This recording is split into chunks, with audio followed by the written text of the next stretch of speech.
Welcome back to your exclusive Patreon video. That's right, only patrons get to see this, and my husband John, who's sitting off to the side. We could do a whip pan right now, we would, but we don't have it in the budget.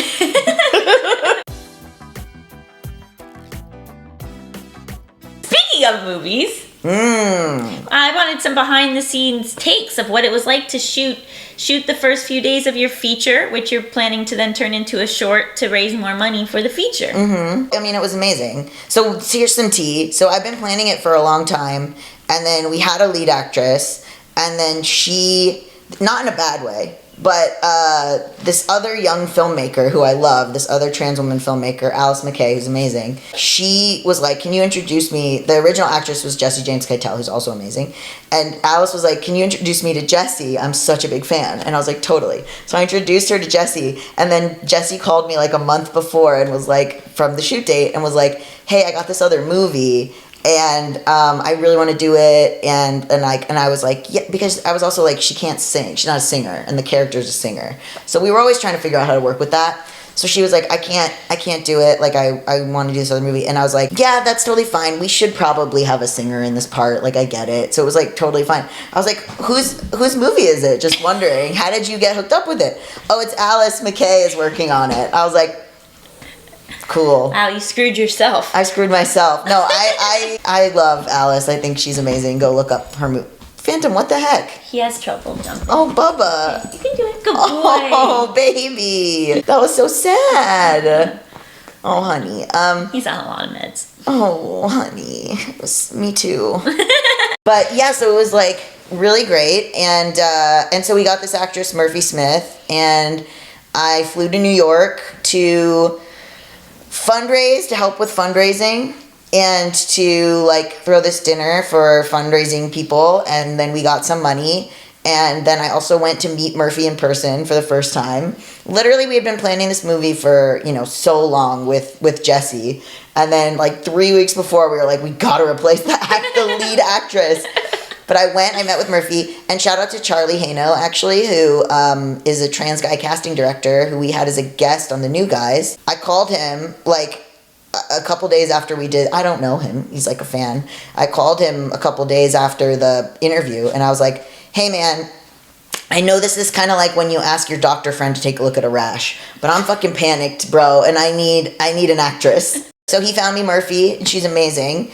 And so then we got, like, basically, like, the set was so lovely and kind and nice, and like we had everyone like make little name tags with their pronouns, and it was like no, at one point we actually needed a cis straight big bulking man for a fight that happened with AirBNB, and we didn't have any on set, so me and this other trans guy had to go like muscle up Airbnb. What do you mean a fight with Airbnb? Okay, so I booked an Airbnb for our lead actress.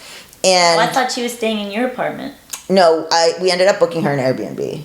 So that seems nicer. Yeah, and also like I realized that I didn't want to stay with Cheyenne. The first night, this is the scam. The first night, the person's like, "Hey, there was a noise complaint," and I was like, "Really? That's weird." Like Murphy, I drove her home I picked her up at the airport, drove her to the Airbnb.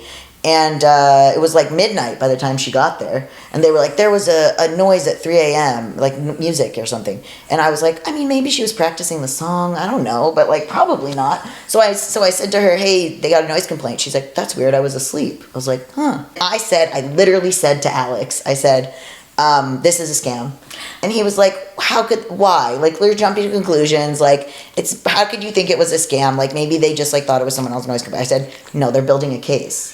They're going to start complaining about a different thing every day so that when they go to Airbnb and tell us that they can't, like, give our money back, they're going to have, like, well, I texted them about this, and they apologized while I texted them. And Alex was like, that's, like, such a long con. But I was like, that's exactly what's happening.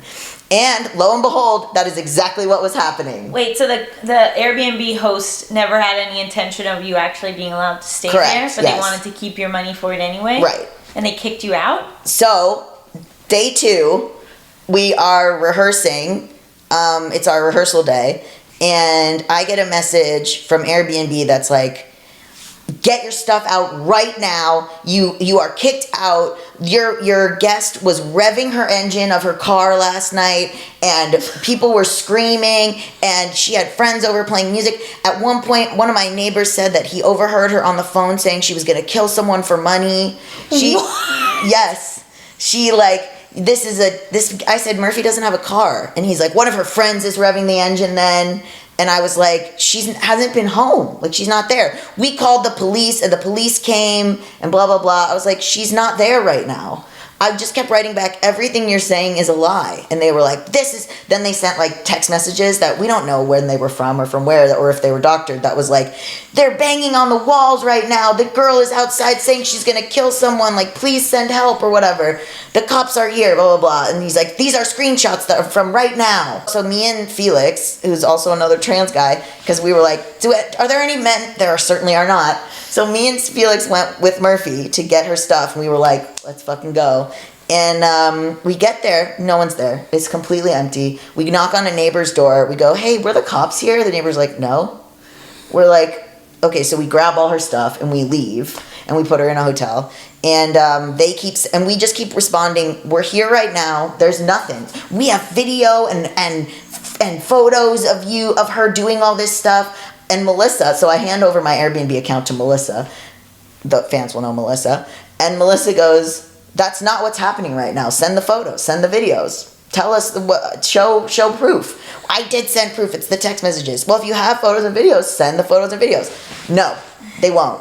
So then Melissa's on the phone with AirBNB, being like, this is not real. And then Airbnb is like, well, they have like a noise compliance, policy. Did you uphold that? And Melissa was like, we're not even there.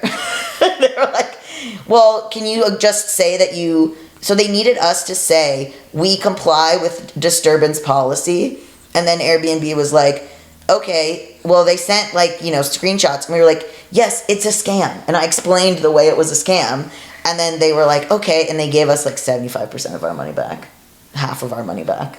That's wild. Yeah, it was a planned thing. And that's what you were having to deal with during the shoot? During rehearsal. During rehearsal. Yeah. How long was each shoot day?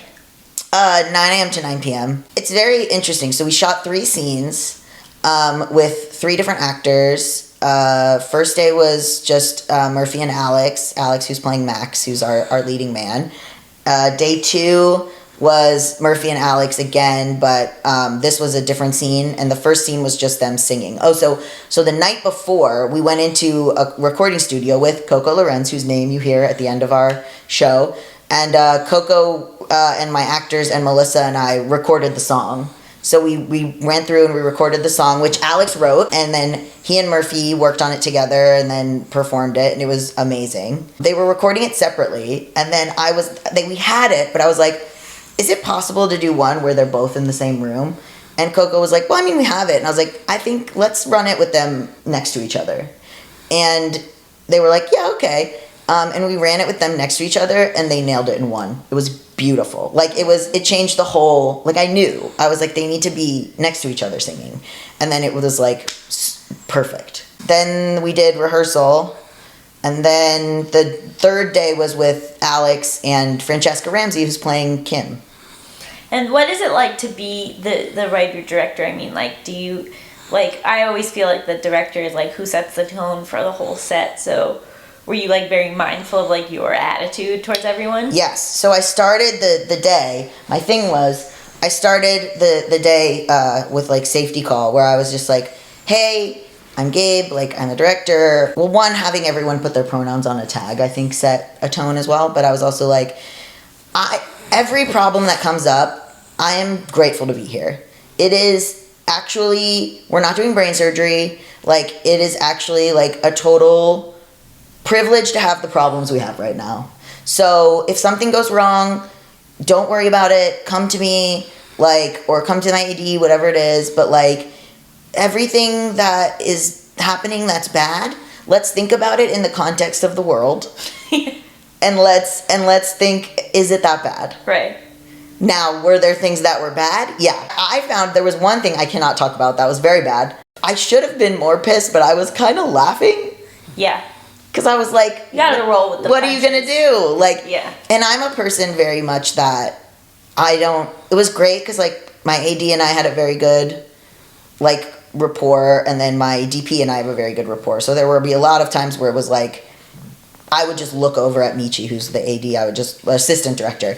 I would just look over at her and she would go, I know, and then keep doing stuff. Like, I was like, she just knew what I was gonna, want. And then I'm very open to like suggestion. I really care mostly about working with the actors. Mm-hmm. So I very much like, if it was like a scene where Alex had to cry, I was like, let's clear this out. Like, what do you need? And I spoke to him the day before and stuff. We did one day where it was like fun and like we were having like a fun shoot.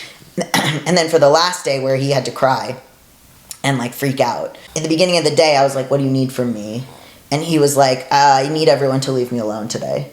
And so then I like had a meeting and I was like, nobody talk to Alex. Like, Alex wants to be left alone. He's going to eat lunch by himself. He wants to hang out in this little room by himself. We're not talking to him. And how big was your crew? It was like 20 people. Wow. Yeah.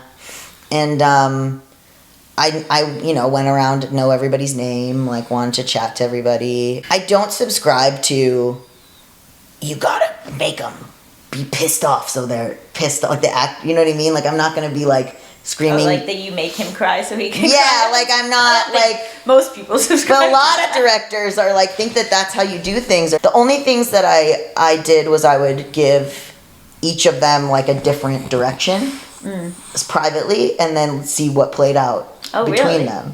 Yeah, like I would say there was one where I would say to Francesca, don't look up at him. No matter what, do not look at him in the eyes. And then I would say to him, make her pay attention to you. If she doesn't pay attention to you, you're going to die. And then I didn't tell them that was what I told each of them. And then I said, action. And it was great. He threw her phone. It was cool. That's so awesome. Yeah, it was really fun. So just figuring that stuff out. And so if you shot 3 12-hour days, how many minutes of film do you think you're going to have when you cut it together? We shot 12 pages. So... like 10 minutes? 10 minutes. That's movies, baby. But then the thing is that it looks beautiful. I'm really excited about how it looks. And being the writer and the director, I was able to rewrite based on what was working and what wasn't. Mm-hmm. So, and I'm not like precious. So like if we were doing the scene with Murphy and Alex, and I was like, I'm not very, like, I would be like, this isn't playing, what do we do instead? Mm. I'm very, like, even we have this whole thing going on with the location, and the producers were, like, wanted to explain to me the full thing of, like, why the location wasn't going to work, but as soon as I heard the first reason it wasn't going to work, I was like, okay, I don't need the rest of the spiel, what do we do now? Mm-hmm. Give me 5 things we can do now. So instead of being like, hey, this paragraph isn't working, what can we do to make it work? I was like, this isn't working. Cut. What would you usually say? Yeah.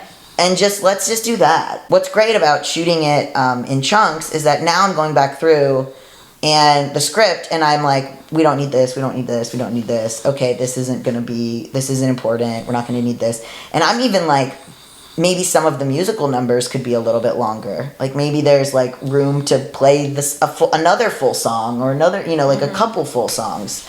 Rather than just the one. There's like all these little things that I'm thinking about reworking, which is maybe good. I will say, all of my favorite movies have a musical number.